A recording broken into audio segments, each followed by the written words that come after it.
या कुन्देन्दुतुषारहारधवला या शुभ्रवस्त्रावृता या वीणावरदण्डमण्डितकरा या श्वेतपद्मासना।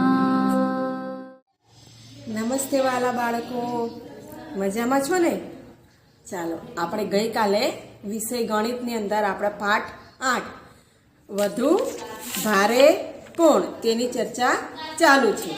તેમાં આપણે શરૂઆતમાં તો વજનની વાત કરી કે ગોળ અને મગફળીની વાત કરી કે સૌથી વધુ ભારે કોણ।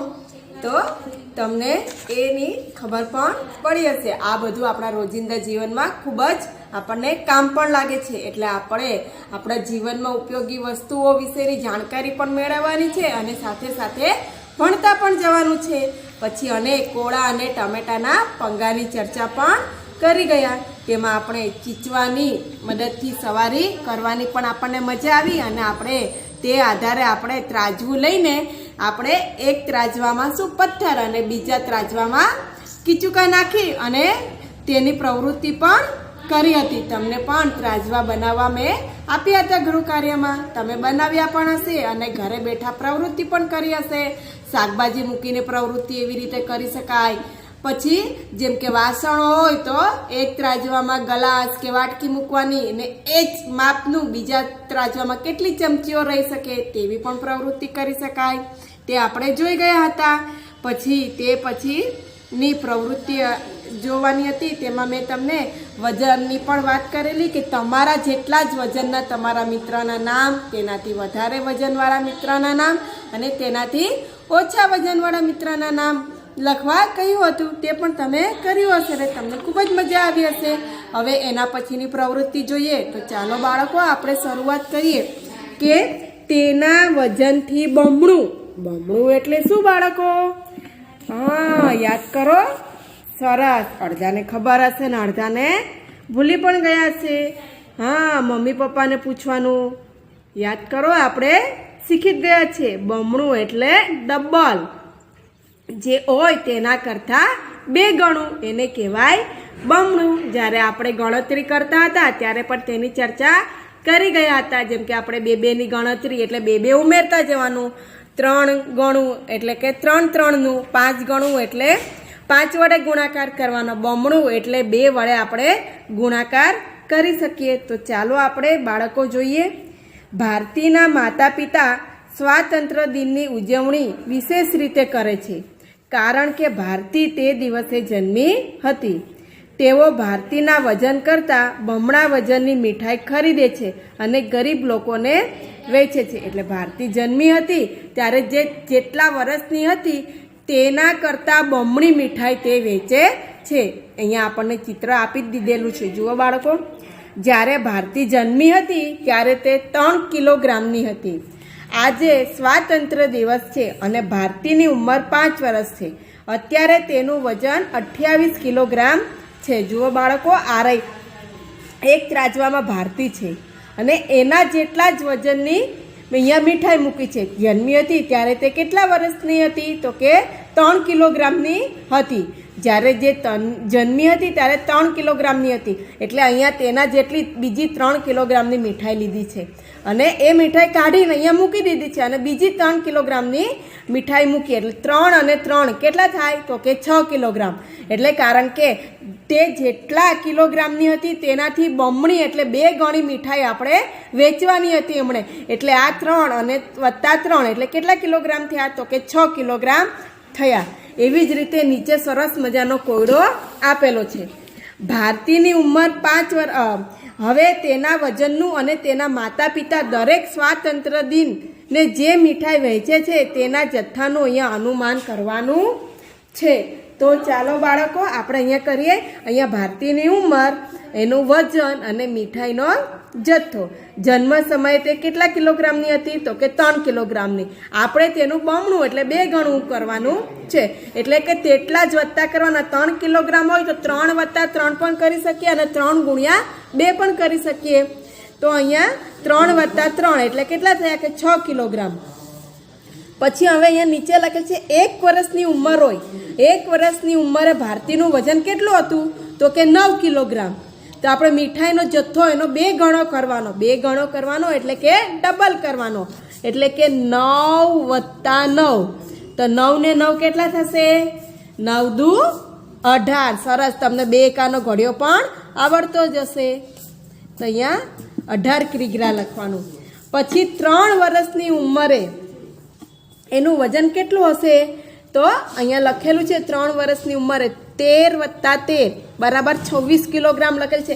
અહીંયા મીઠાઈનો જથ્થો લખેલો છે પણ તેનું વજન લખેલું નથી. અહીંયા 26ના અડધા કેટલા તો કે 13, અને અહીંયા 13 લખેલા જ છે, 13 + 13 એટલે આપણને ખબર પડી જવી જોઈએ કે 2 વર્ષની ઉંમરે ભારતીનું વજન અહીંયા લખેલું છે કે એક વર્ષની ઉંમરે 9 કિલોગ્રામ હતું અને 2 વર્ષની ઉંમરે તેનું વજન કેટલું હશે તો કે 13 કિલોગ્રામ.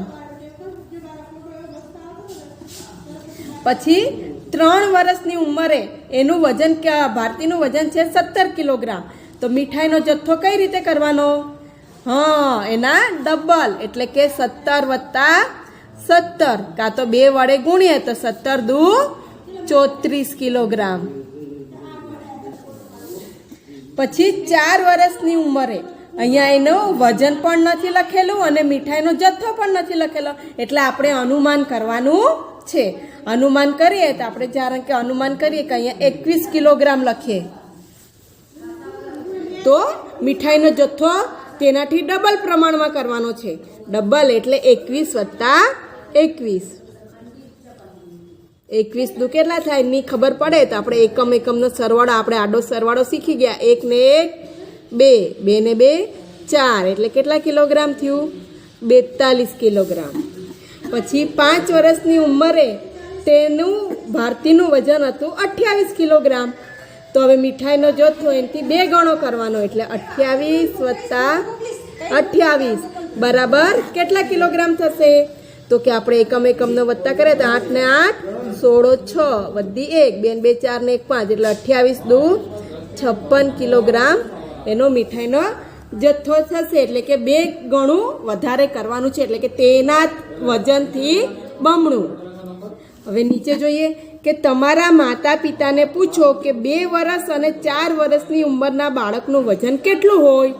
તો આપણે માતા પિતાને પૂછવાનું છે કે ત્યારે તમે 2 વર્ષના હતા ત્યારે તમારું વજન કેટલું હતું અને 4 વર્ષના હતા ત્યારે તમારું વજન કેટલું હતું તે માતા પિતાએ નોંધ્યું પણ હશે. એટલે તેમને ખબર હશે કે જ્યારે તમે 2 વર્ષના હતા ત્યારે તમારું વજન કેટલું હશે.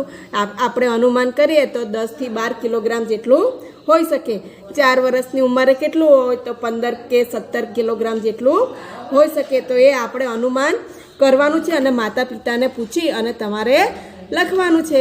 પછી અત્યારે તમારા વજનનું અનુમાન પણ કરવાનું અને આટલે લખવાનું છે.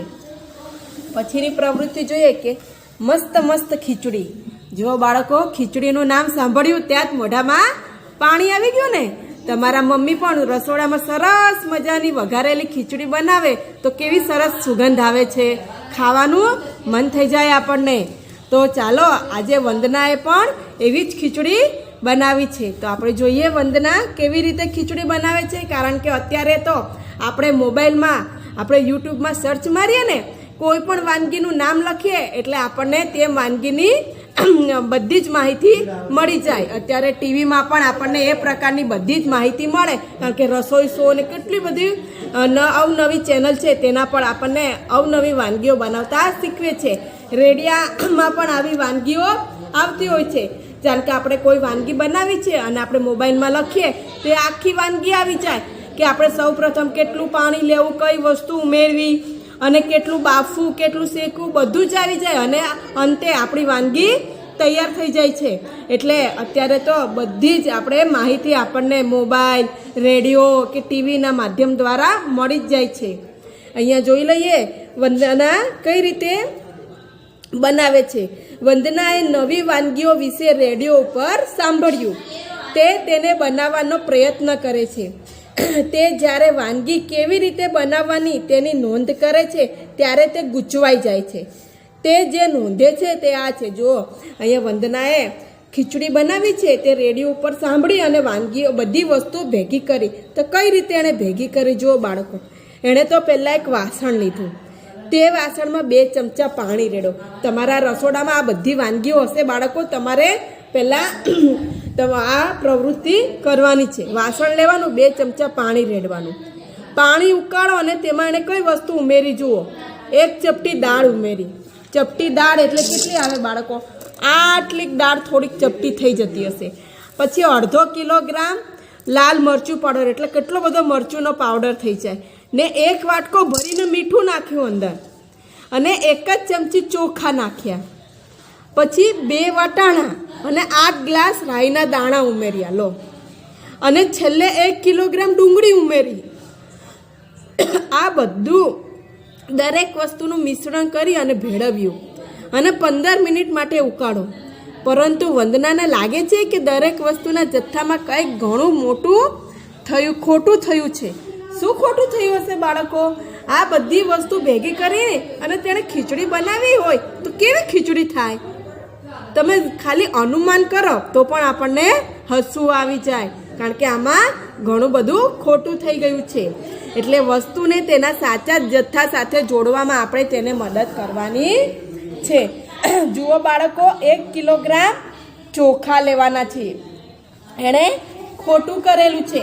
1 કિલોગ્રામ ચોખા હોય તો કેટલી કિલો દાળ લેવાની છે? તો કે 1/2 કિલોગ્રામ દાળ લેવાની છે. તો વટાણા કેટલા કિલોગ્રામ હશે બાળકો? આમાંથી આપણે જોઈએ તો વાટકો, 1 વાટકો વટાણા હશે. અને પાણી, તો પાણી આપણે કેટલું લેવાનું છે? ગ્લાસ, 8 ગ્લાસ પાણી લેવાના છે બાળકો. કારણ કે અહીંયા વંદનાએ તો ખોટું કરેલું છે.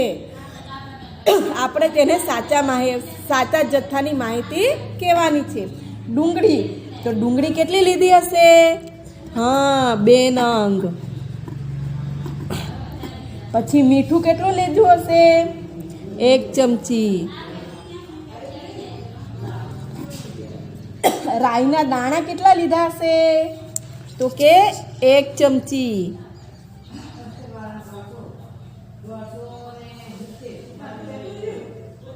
એક ચપટી, સોરી બાળકો, અહીંયા આપણે રાઈના દાણા કેટલા લીધા હશે? ચમચી નહીં પણ ચપટી. ચમચી તો મીઠું આવશે. 1 ચપટી રાઈના દાણા. અને લાલ મરચું, તો લાલ મરચું કેટલું લીધું હશે? 2 ચમચા.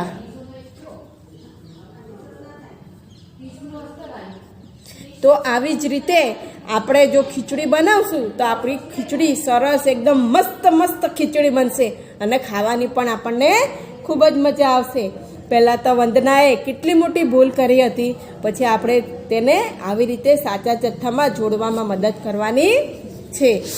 ત્યાર પછીની પ્રવૃત્તિ જોઈએ પાછળ, તો સરસ મજાનો મહાવરો આપેલો છે કે તમારા ઘરે લાવેલી વસ્તુઓની યાદી કરો અને શોધી કાઢો કે એક વખતમાં દરેક વસ્તુ કેટલી લાવ્યા. આ વસ્તુઓમાં ચોખા, તેલ, મરચાંની ભૂકી, ખાંડ, દૂધ, ડુંગળી, આદુ વગેરે. તો આપણે ઘરે બાળકો આ પ્રવૃત્તિ તો જાતે કરીએ તો પણ વધારે સારું રહે, કારણ કે આપણા ઘરમાં કઈ કઈ વસ્તુઓ કેટલી લાવ્યા. જેમ કે અહીંયા લખેલું હોય કે ચોખા, તો ચોખા આપણે કેટલા લાવ્યા હોય? તો કે 5 કિગ્રા. પછી તેલ કેટલું લાવ્યા હોય બાળકો? તો કે 5 લીટર. 5 લીટરનું સ્કેન આવે ને તે પણ લઈ આવ્યા હોય એવી રીતે. પછી મરચું પાવડર કેટલું લાવ્યા હોય? મરચાંનો ભૂકો લખેલું છે, કેટલું લાવ્યા હોય? 1 કિલોગ્રામ. પછી ખાંડ કેટલી લાવ્યા હશે? તો કે 5 કિલોગ્રામ. આવી રીતે પછી એમ કે મગની દાળ કેટલી વપરાતી હોય? તો કે 500 ગ્રામ. એવી રીતે પછી કોઈ પણ વસ્તુ, ડુંગળી લાવ્યા હોય, બટાકા લાવ્યા હોય, આદુ લાવ્યા હોય, લોટ કેટલો દળાવતા હોય, ઘઉં કેટલા લાવ્યો હોય, પછી એ બધી જ વસ્તુઓ બીજી તમારે અહીંયા જાતે લખવાની છે કે તમારા ઘરમાં કેટલી વસ્તુ ક્યારે લાવ્યા છે અને કઈ રીતે લાવ્યા છે અને કેટલા પ્રમાણમાં લાવ્યા છે તે લખવાનું છે. આટલે મેં લખેલું છે ચોખા, તેલ, મરચાંની ભૂકી અને ખાંડ. બીજી વસ્તુઓ જે તમારા ઘરમાં આવતી હોય બજારમાંથી અને કેટલા પ્રમાણમાં આવતી હોય તે લખવાની છે. જેમ કે બાળકો આટલા કેટલા પ્રમાણમાં આવતી હોય એટલે કે આપણે શાકભાજી લેવા તમે જાઓ ને બાળકો, તો શાકભાજી લેવા જાઓ ને ત્યારે આવી રીતે ત્રાજવા હોય છે બાળકો, તમને ખબર છે શાકભાજીની માર્કેટે. અને પછી કેટલા કિલોગ્રામ કેટલી હોય છે. જેમ કે આપણે બટાકા લાવતા હોય તો આવી રીતે બાટ આવે બાળકો કિલોના પ્રમાણમાં. પછી ઓછી વસ્તુ હોય ને તો આવા નાના નાના બાટ આવે 100 ગ્રામના, 200 ગ્રામના, 500 ગ્રામના. જેમ કે આપણે મરચાં લેવા જાય ને તો આવી રીતે અહીંયા 250 આ 200 ગ્રામનું છે તો અહીંયા 200 ગ્રામ મરચાં લેવાય તો અહીંયા મૂકે અને 200 ગ્રામ મરચાં મૂકે. એવી રીતે અહીંયા તોલીને એ પ્રમાણમાં વસ્તુઓ મુકાતી હોય છે. આ એક વખત તમે પણ તમારા મમ્મી જોડે શાક માર્કેટમાં જશો અને આવી રીતે તમારે અનુમાન જોવાનું છે અને સમજવાનું છે કે શાકભાજીવાળા કેવી રીતે શાકભાજી જોખે છે. બટાકા કેટલા પ્રમાણમાં, જેમ કે 1 કિલો લેવાય તો 1 કિલો અહીંયા બાટ મૂકે અને એટલા પ્રમાણના વજનના અહીંયા બટાકા મૂકે. મરચાં લેવા હોય તો એ રીતે મૂકે. પછી અત્યારે ફુલાવર લેવું હોય તો કે 500 ફુલાવર લેવું તો આવી રીતે 500 ગ્રામનું બાટ મૂકે અને તેટલા જ વજનનો અહીંયા ફુલાવર મૂકતા હોય છે. આવી રીતે વજનિયા હોય છે કિલોના, 200 ગ્રામના, 500 ગ્રામના, 50 ગ્રામના, એવી રીતે વજન્યા હોય છે ને વસ્તુઓ જોગતા હોય છે. કરિયાણાની દુકાનમાં જાઓ તો 5 કિલોનું, 2 કિલોનું એવી રીતે વજન્યા હોય છે, બાટ હોય છે ને એ પ્રમાણમાં વસ્તુઓ લાવતા હોય છે. તો અહીંયા તમારે વસ્તુના નામ લખવાના છે અને કેટલા પ્રમાણમાં તમારા ઘરે આવે છે તે લખવાનું છે. તો આજે બાળકો આપણે અહીંયા સરસ મજાનું વજનથી બમણું એટલે કે 2 ગણું તેની ચર્ચા કરી ગયા અને સરસ મજાની મસ્ત મસ્ત ખીચડી પણ બનાવી છે. અને તે ત્યારબાદ અહીંયા વસ્તુ લખવાની છે તમારા ઘરમાં જે આવે છે તે અને કેટલા પ્રમાણમાં આવે છે, કેટલા પ્રમાણમાં તમે લાવો છો મમ્મી પપ્પા તે અહીંયા લખવાનું છે. તો આટલી પ્રવૃત્તિ પાના નંબર 118 સુધીની પ્રવૃત્તિ બાળકો તમારે કરવાની છે અને મને ગૃહ કાર્ય કરીને ગ્રુપમાં મોકલવાનું છે. નમસ્તે બાળકો.